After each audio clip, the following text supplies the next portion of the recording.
Os irmãos, a paz do Senhor, podemos assentar?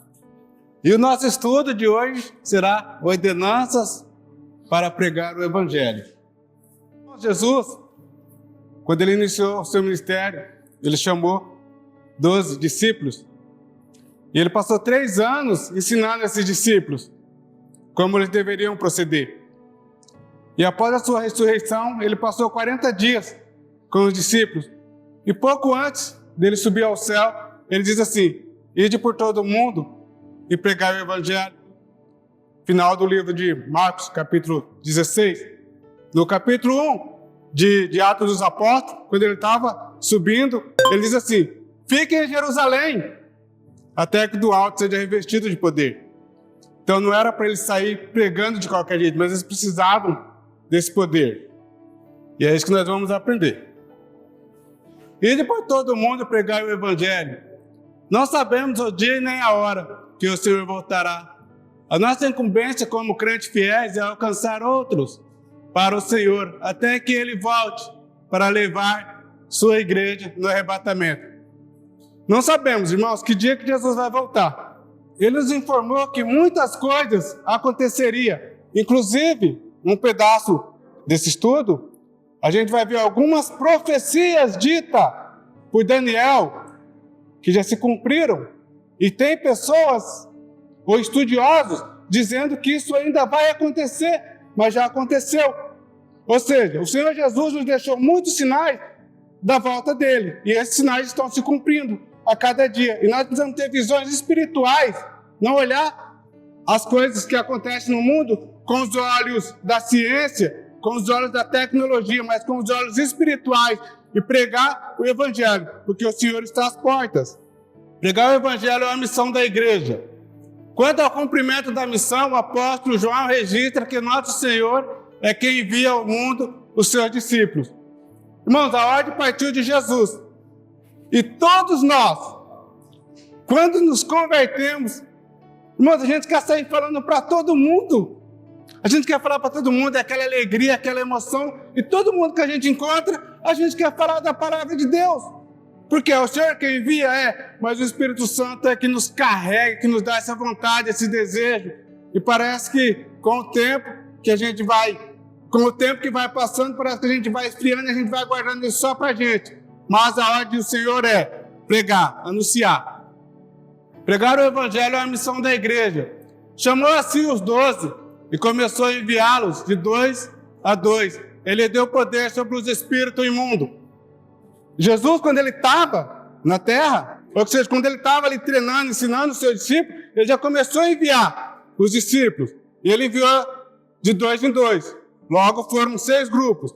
Agora eu pergunto para os irmãos, quantos discípulos Jesus tinha? 12. Pastor, quantos discípulos Jesus tinha? Olha, depende de que momento você está perguntando, porque no começo era 12. 12. Irmã Lúcia, quantos discípulos Jesus tinha? 12. Lucas 10, 1. E depois disso designou o Senhor ainda outros 70. Quantos discípulos Jesus tinha, irmãos? 70. 12? Esses eram discípulos. Irmãos, algumas Bíblias vocês vão encontrar isso aqui, 72. Outras vocês vão encontrar isso aqui, 70. Parece que houve um problema na tradução do hebraico para o grego. O hebraico 72 e para o grego foi 70. Mas Jesus tinha 12. Os 12 eram que estavam constantemente ao lado dele. Mas ele tinha muito mais discípulos.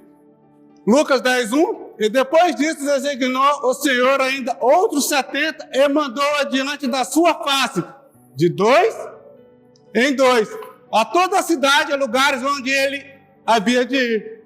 Ou seja, aonde Jesus havia de passar, ele enviava outros discípulos, que não eram os 12, porque os 12 estavam sempre com ele. Lendo a Bíblia de uma forma corrida, a gente só vê 12. Mas aonde Jesus ia passando, ele ia fazendo os discípulos. E a palavra dele ia crescendo de tal forma que ia alcançando outras pessoas. E a gente vai ver isso aqui na lição. 1 Coríntios 9, 16. Eu não tenho o direito de ficar orgulhoso para anunciar o Evangelho. Afinal de contas, fazer isso é minha obrigação. Ai de mim se não anunciar o Evangelho.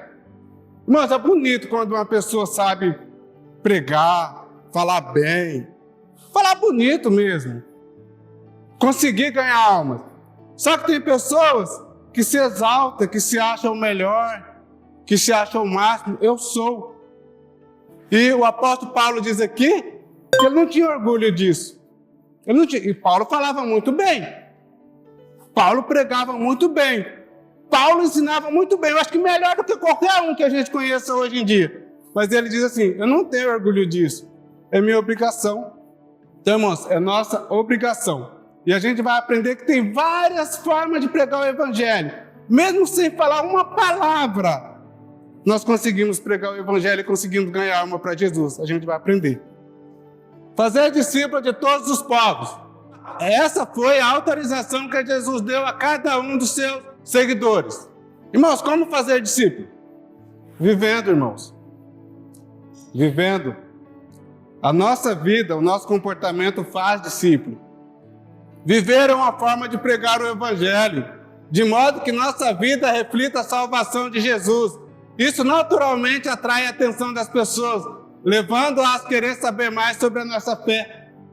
Mano, não precisamos falar nada para ninguém.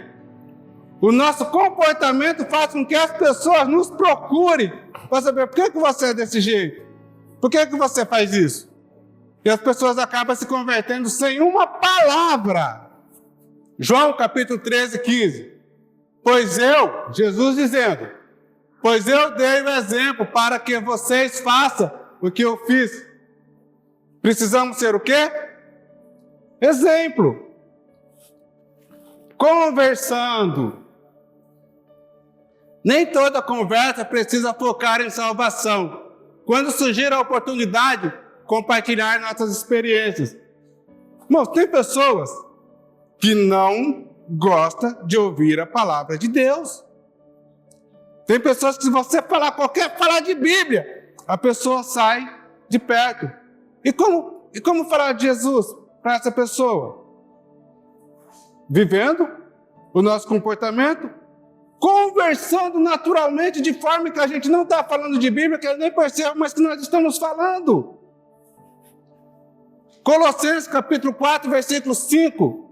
Sejam sábios nas suas maneiras de agir com os que não creem e aproveite bem o tempo que passarem junto com eles. As pessoas não creem, não gostam.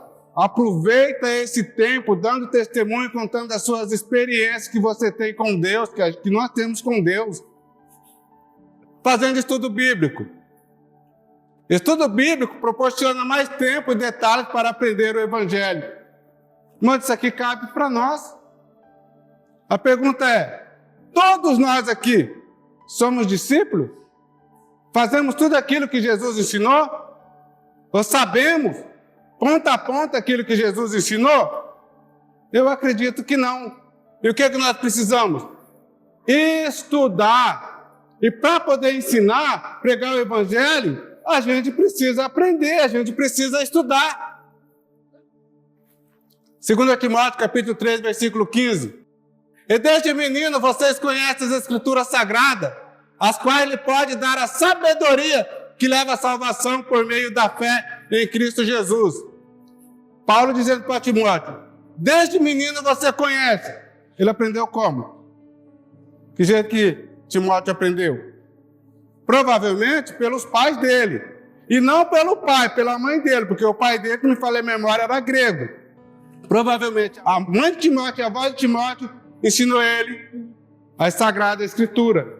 E ele continuou aprendendo. Então, precisamos de quê? Estudar a palavra de Deus, aprender a palavra de Deus. Ser testemunha até os confins da terra. Há uma recomendação, antes de ser testemunha, de pregar o Evangelho, de ser revestido de poder. Irmãos, entre a ressurreição de Jesus e a descida do Espírito Santo, vocês têm uma noção de quantos dias foram? Jesus ressuscitou, passou 40 dias com os seus discípulos. Quando ele subiu ao céu, 10 dias depois o Espírito Santo desceu. E Jesus disse para ele, olha, nesse intervalo você sai pregando, anunciando? Não. Fiquem em Jerusalém até que do alto seja revestido de poder. E eles ficaram reunidos, mais ou menos cerca de 120 pessoas. Ser testemunha até os confins da terra. Mas receberão poder quando o Espírito Santo descer sobre vocês. E serão minha testemunha em Jerusalém, em toda a Judéia e Samaria, até os confins da terra. Depois desses 10 dias que eles ficaram aguardando, o Espírito Santo desceu. Claro, foi um ato também estratégico de Deus, foi um ato estratégico de Jesus. Por quê? O dia de Pentecostes, eles comemoravam uma festa que mais antigamente era chamada de festa das colheitas, e quando eles ficaram cativos dos gregos, essa festa mudou para Pentecoste.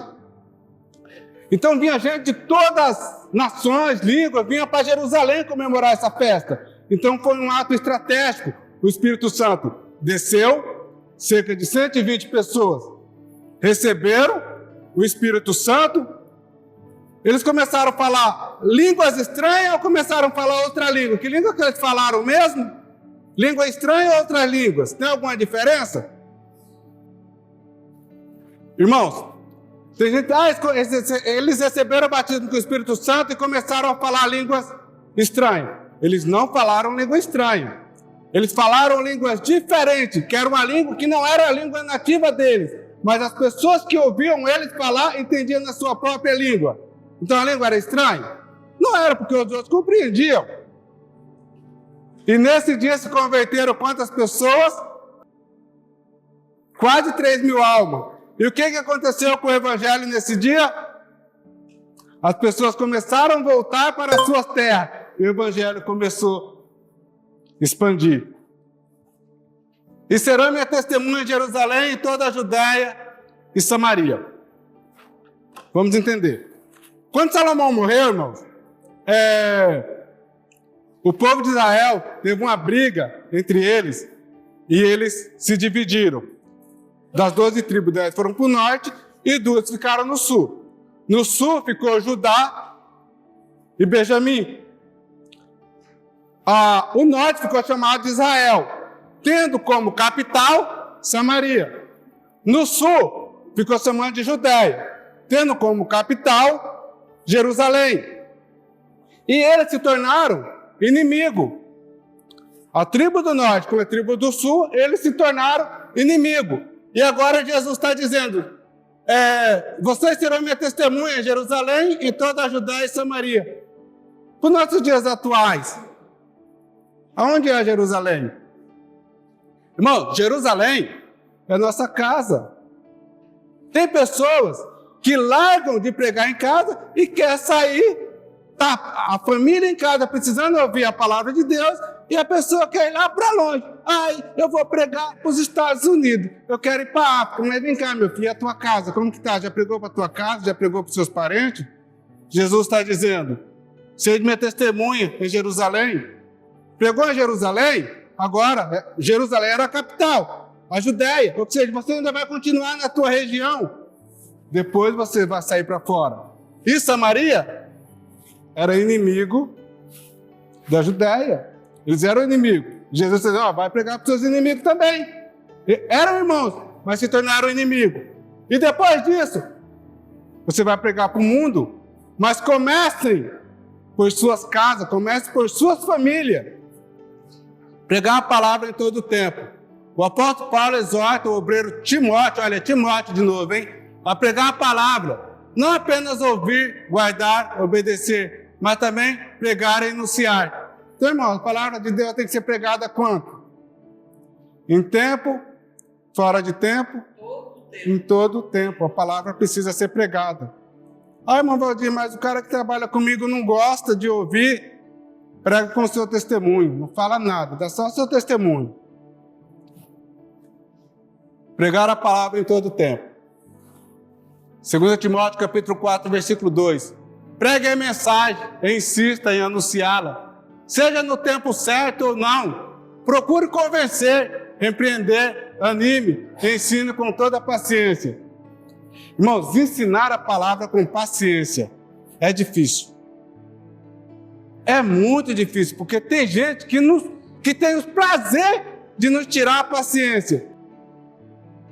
Mas eu vou falar uma coisa para vocês. Quando esse cara se converte, Deus usa ele. Essas pessoas que tiram a nossa paciência, quando a gente está pregando para ele, quando ele se converte, irmãos, é esse que Deus usa. De vez em quando a gente ouve algum testemunho de alguns irmãos que batia a porta na cara de pregador que chegava, ou a pessoa ia fazer uma visita, evangelizar, batia a porta na cara dele, xinguei. E agora o camarada está lá pregando o evangelho. Acho que você já deve ter visto algum testemunho assim. O que semeia, semeia a palavra. Irmão, Jesus, ele traz uma parábola, falando que o semeador saiu a semear. Vai semear o quê? Semear a palavra. Olha essa imagem, a gente vai voltar nela e eu vou fazer pergunta dessa imagem. Olha, gravar a imagem, né? Temos 3 sementes ali. Vamos lá, vamos ler a parábola. Marcos capítulo 4, versículo 3 e 8. Ouve, eis que saiu o semeador a semear. E ao semear, uma parte caiu à beira do caminho, e vieram as aves do céu e a comeram. Outra caiu em solo rochoso, onde a terra era pouco, e logo nasceu, visto não ser profunda a terra. Saindo, porém, o sol a queimou, e, porque não tinha raiz, secou-se. Outra parte caiu entre os espinhos, e os espinhos cresceram e a sufocaram, e não deu fruto. Outra, enfim, caiu em boa terra, e deu fruto, que vingou e cresceu, produzindo a 30, 60 e a 100 por 1. A semente é uma só, e a semente ela é boa. Mas nós temos 4 tipos de solo. 4 tipos de solo. Aqui nós só temos 3 sementes. Por quê? E ao semear, uma parte caiu à beira do caminho, e vieram as aves do céu e a comeram. Ela não nasceu. A semente que caiu à beira do caminho, ela não nasceu. E quem são? Rejeitam de imediato, ou se opõem, ou simplesmente não conseguem compreender o que é essencial na fé em Jesus Cristo. A semente do Evangelho não consegue sequer germinar na terra, pois não encontra lugar receptivo no coração do ouvinte. Então, a semente que cai à beira do caminho é o coração do ouvinte que rejeita de imediato a palavra de Deus. Não quer dizer que em um momento futuro essa pessoa não vai aceitar o Evangelho.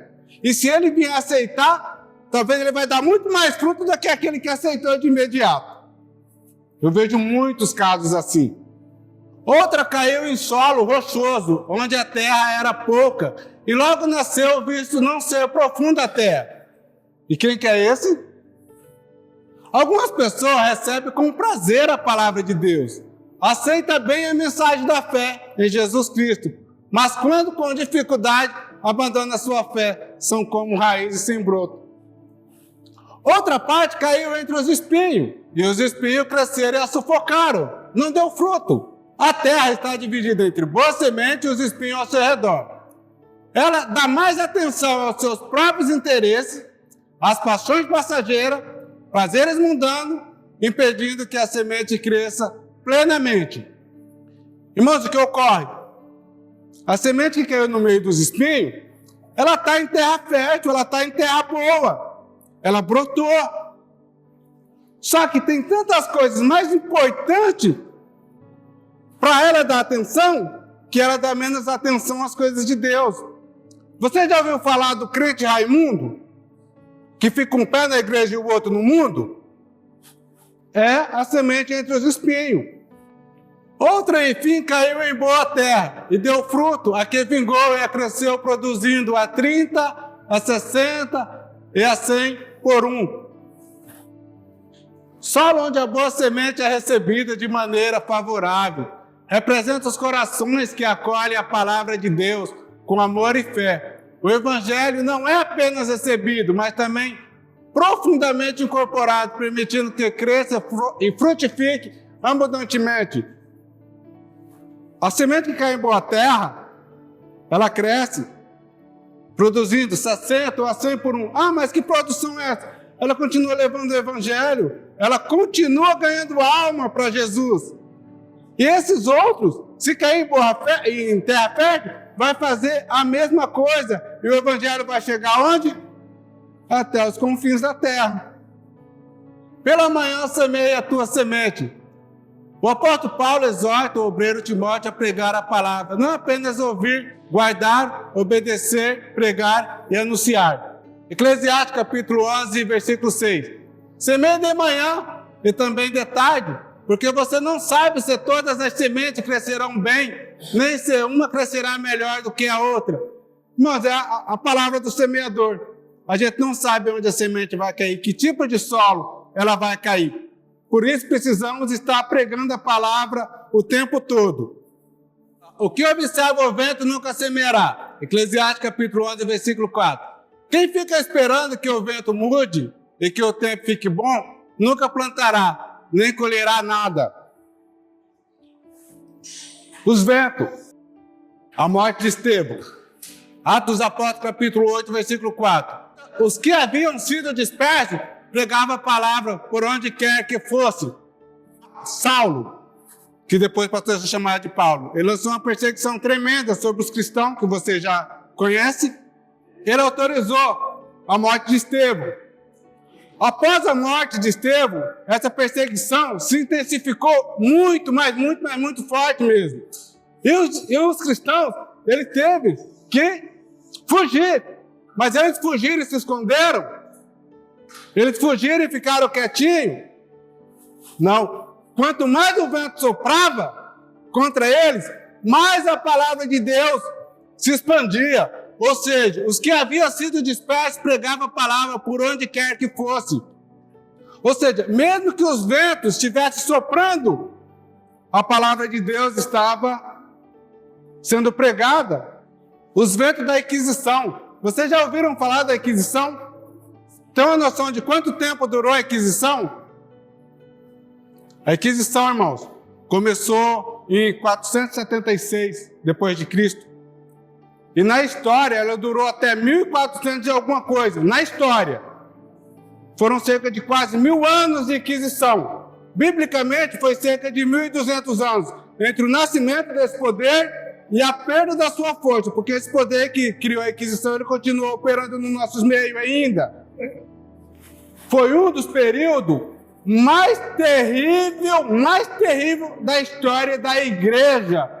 Se vocês forem capazes de imaginar qualquer tipo de tortura feita num ser humano, aconteceu nessa época. E quem falou sobre isso? Quem falou sobre isso foi Daniel. Daniel, ele teve uma visão onde ele viu um animal. O animal era tão estranho que ele não soube explicar como era esse animal. Ele disse que era um animal espantoso. Ele não conseguiu explicar esse animal. E ele disse que esse animal tinha 10 chifres. Desses 10 chifres, nascia um chifrinho pequeno. Esse chifrinho pequeno derrubava 3 chifres. Quem plantou a Inquisição? Foi esse chifrinho pequeno. E, segundo a história, operou por quase 1000 anos. Mas, biblicamente, foi 1200 anos quando ele perdeu parte do seu poder, porque ele continua operando até hoje. E vai voltar a operar de novo. Porque Apocalipse diz que ele vai voltar a operar de novo. Então, irmão, foi tempos que a Bíblia foi aprendida. Se alguém quisesse ter uma Bíblia em casa, teria que ter autorização, porque se ele fosse pego com a Bíblia, ele e a família dele poderia ser morto com as piores torturas que vocês puderem imaginar. Mas a palavra de Deus sobreviveu? Sobreviveu. E olha que esse poder tem pouco mais de 300 anos que ele perdeu a força. Quando que nós nos acomodamos? Quando está tudo bem. Quando que nós se preocupamos mais com as coisas de Deus? Quando a coisa não está boa. Se a gente olhar hoje para o Brasil é um país acomodado. Na verdade, deveria ser um país que mais deveria pregar o Evangelho, porque nós temos liberdade religiosa. E a nossa liberdade religiosa está sendo podada. Se vocês acompanharem os noticiários, a nossa liberdade religiosa está sendo podada. Então, assim, vai chegar um momento que o que o Espírito Santo fez no dia de Pentecoste, ou que fez na morte de Estevão, sobre as nações do mundo inteiro, vai voltar, porque Apocalipse diz que vai voltar. Esse período da Inquisição, a Bíblia diz que vai voltar. Ah, irmão Valdir, onde está escrito? E a segunda besta fez uma imagem da primeira besta, porque a primeira besta, essa daqui implantou a Inquisição, tá? E a segunda besta fez uma imagem da primeira besta. O que é fazer uma imagem? Vai fazer ela voltar novamente. E vai voltar. O que ganha a alma sábio é influenciar as pessoas a favor da justiça, da fé e do amor, é ser sábio. O crente precisa levar o pecador a conhecer o evangelho da salvação em Jesus Cristo. Irmãos, como a parábola do semeador. Ele vai semear. A semente caiu em vários terrenos diferentes. E Eclesiastes devemos plantar de manhã e à tarde. Então, assim, precisamos ser sábios, porque não sabemos em que tipo de coração a palavra de Deus ela vai cair. E tem pessoas que nem aceitam. E como que nós devemos pregar para essa pessoa? Através do nosso testemunho, como eu já falei. Então, precisamos ser sábios com cada, ou que seja, as pessoas que plantam, tem lua, tem que tombar, tem que cuidar. Então, eles plantam com sabedoria para que a sua plantação dê certo. Nós também devemos plantar a palavra de Deus com sabedoria. Às vezes a gente prega certo, fala certo, mas às vezes falamos com dureza, com arrogância, com brabeza. Então, irmãos, pregar a palavra com sabedoria. Até a nossa forma de falar, o nosso jeito de falar é sabedoria. A seara é grande e são poucos os ceifeiros. Então disse aos seus discípulos, a seara realmente é grande, mas poucos são os ceifeiros. Irmãos, quem é a seara? Irmãos, a seara é quem? Até nós somos a seara. E o pastor, ele é o ceifeiro dessa seara, é ele que cuida da gente, porque nós somos seara. Só que ao mesmo tempo que nós somos seara, nós aqui, quando nós saímos ali fora, nós somos ceifeiros. Precisamos levar a palavra de Deus lá fora. Enquanto o pastor cuida da gente aqui dentro, nós precisamos cuidar das pessoas lá fora. Vaga para ceifeiros. A seara é grande, são poucos os ceifeiros. Logo tem muita vaga. Evangelização, praticamente foi o que a irmã falou, que a pastora também, de alguma forma, seria evangelização dentro dos presídios. Aconselhamento. Aconselhamento é vaga? Irmãos, quantos de nós estamos precisando de conselho? Pergunta para o pastor se de vez em quando ele não sente necessidade de um conselho de alguém para chegar para conversar com ele, para a pastora. Ah, mas eles são ceifeiros, eles não são a seara, eles são seara, tem hora que eles precisam disso aqui, eles sentem necessidade disso aqui. E quanto vão lá na casa deles?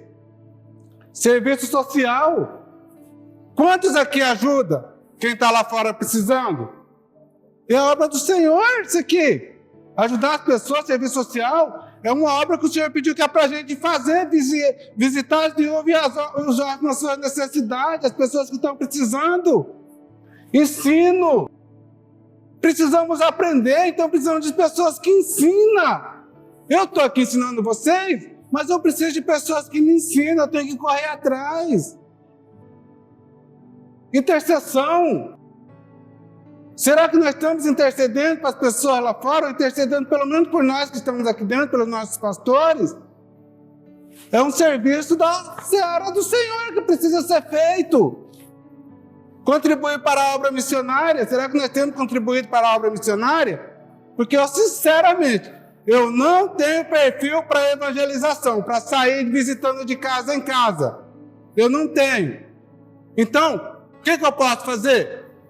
Eu posso fazer um serviço social? Posso. Eu posso trabalhar no ensino? Eu vejo que eu tenho uma característica para isso. Eu posso interceder. Interceder, todos nós podemos. Que é o quê? Orar pelas pessoas. E contribuir, irmãos. Contribuir não precisa nem falar, né? porque é uma luta. A seara do Senhor, ela é gigantesca. Ela tem todos os tipos de vaga. Agora a pergunta é, quem tem o perfil para trabalhar? Está disposto a trabalhar? Cada um de nós temos um talento na seara do Senhor. O pastor falou aqui, a seara ali o ceifeiro é para quando já está pronto. Só que a seara do Senhor, ela começa desde o preparo da terra até a ceifa, que é a hora de fazer a colheita. Mas quem que vai colher? Somos nós? Não somos nós que vamos colher, nós vamos só trabalhar na seara. Nós somos o ceifeiro de todo o processo. A colheita é o Senhor que vai fazer. E aí vai haver a separação de algumas coisas que não deveria estar no meio dessa plantação. Vamos lá. Os campos já estão brancos para a ceifa. Não dizei vós que ainda há 4 meses até que venha a ceifa? Eis que eu vos digo, levantai vossos olhos e vede a terra, que já estão brancas para a ceifa. Faltava 4 meses para eles começar a colheita. Eu imagino que seja de trigo. E aí Jesus fala, olha aí o campo tão branco. Já está preparado para a colheita. Enquanto os discípulos estavam olhando com os olhos humanos a plantação, Jesus estava olhando para as pessoas com os olhos espirituais. O que são os campos brancos para a ceifa? Quem são os campos brancos para a ceifa que Jesus estava vendo? As pessoas. Estamos vendo um campo branco. A mulher samaritana. Eu já falei para vocês que era o samaritano, né? Era irmãos de Israel que se separou, que eles brigaram, se separaram, se tornaram inimigos, como virou um povo idólatra e se misturou muito com outras nações, passou a ser uma nação mista. Era um povo misto, considerado impuro, sofria preconceitos raciais por parte dos judeus. E aí onde Jesus está? Jesus está lá só lá na Judéia, lá em Jerusalém? Não, agora Jesus está lá em Samaria. E aí quando Jesus chega na beira do poço, ele começa a conversar com a mulher. Aí a mulher fala de jeitinho assim, nós não conversamos com vocês não. Foi isso que a mulher falou para ele? Nós não conversamos com vocês? Vocês não conversam com a gente. Vocês não conversam com a gente. O samaritano não tinha nenhum problema. Não, isso acontece com a gente. Às vezes a gente deixa de pregar para outras pessoas que querem ouvir a gente. Ah, mas eu não vou porque é da igreja X ou da igreja Y, mas muitas vezes está precisando de ouvir a nossa palavra. Aí Jesus chega e prega para essa mulher, começa a falar com essa mulher. O que essa mulher fez? Saiu levando a semente. E o que aconteceu? Vários homens vieram correndo para ouvir Jesus. Eu não sei se ela foi a primeira evangelista dentro de Samaria. Mas quando Jesus falou com ela, a semente caiu em terra boa e ela já saiu multiplicando, 60 e 100 por 1. Ou seja, ela era o quê? Um campo branco, pronto para ser colhido. E Jesus foi lá. O gadareno, o endemoniado gadareno, desprezado pela sociedade. Ninguém queria saber dele. Inclusive, quando prendia ele, ele quebrava as correntes, quebrava a cadeia e saía de dentro. Possuído por uma legião de demônios. O que é legião? O exército romano, quando atingia uma quantidade mais ou menos de 6.000 soldados, era considerado uma legião. 6.000 soldados era considerado uma legião. Então, teoricamente, esse cara estava possuído por mais ou menos 6.000 demônios. Após liberto, desejou seguir Jesus. Jesus liberta ele. E depois que Jesus libertou ele, ele queria seguir Jesus. Jesus não deixou. Por quê? Não. Vai para a sua casa, para a sua família, levar a semente do que Deus fez com você. Irmãos, quando Deus nos liberta, nós temos que levar, permanecer firme na presença do Senhor. Mas a palavra precisa ser levada Ele queria seguir Jesus, mas talvez não teria tanta utilidade como se ele voltasse para a família dele e pregasse a palavra de Deus. Então, irmãos, Campos Branco, às vezes onde a gente imagina que dali não sai nada, está pronto para ouvir a palavra de Deus. Só que nós precisamos ter olhos espirituais para levar essa palavra de Deus para as pessoas que precisam. A recompensa de levar a preciosa semente. Aqueles que saíram chorando, levando a semente para semear, voltarão cheios de alegria, trazendo nos braços o feixe da colheita. Salmo 126, verso 6. Irmãos, na seara do Senhor, nem todos vão ter esse prazer de sair plantando e semeando e voltar colhendo. Porque a palavra de Deus diz que alguns colhem onde outros plantou. E outros colhem o que não plantou. Então nem todos nós teremos esse prazer de pregar a palavra e ver a coisa acontecer. Hebreus capítulo 11, 13. Todos esses quem? Abraão, Isaac, Jacó, Davi. Todos esses, galeria da fé. Todos esses morreram cheios de fé. Não receberam as coisas que Deus tinha prometido, mas as viram de longe e aí ficaram contentes por causa dela. E declararam que era estrangeiro e refugiado, de passagem por este mundo. Abraão plantou, colheu? Não. Isaac plantou, colheu? Não. Mas todos eles não receberam as coisas que Deus tinha prometido, mas a viram de longe e ficaram contentes. Então, irmãos, precisamos plantar. Planta.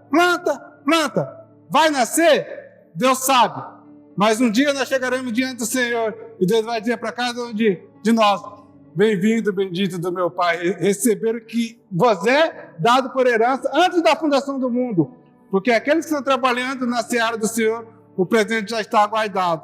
Então, irmãos, vamos plantar, vamos falar. Como eu disse para vocês, tem várias formas de pregar a palavra de Deus. Não precisamos falar nada, precisamos só dar testemunho. Porque muitas vezes, se as nossas palavras não bater com o nosso testemunho, em vez da gente ganhar, a gente perde. O nosso testemunho fala muito mais do que as nossas palavras. Então vamos pregar a palavra de Deus. Se está difícil falar, então vamos testemunhar através dos nossos atos. A conclusão é, com a capacidade do Espírito Santo, aproveitemos enquanto é dia e anunciemos a todos, com ousadia, a mensagem da salvação em Cristo Jesus, para que outras pessoas também se tornem discípulos do Senhor e continuem sendo glorificados. Meus irmãos,